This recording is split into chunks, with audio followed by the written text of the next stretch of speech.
Hey guys, welcome back to the channel. In this tech tutorial video we're going to show you how you can convert folders in the Zen browser to spaces.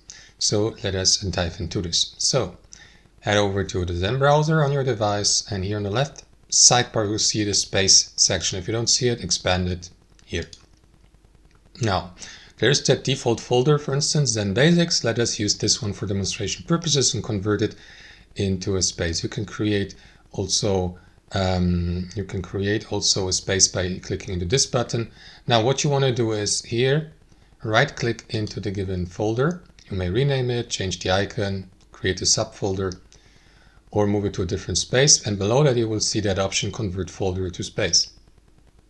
And now your folder has been moved to a specific separate space. You can navigate through this in the bottom left corner, space 1 and Zen Basics.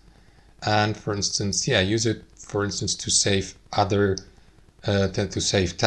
in that space and navigate back to the previous one, and here see the list of tabs that are open for this specific space, or navigate through these spaces here. If you create a new one, there will be the list. So guys, that's how it works. Thanks for watching. Hope you enjoyed it, got some value from it, and we'll catch you later.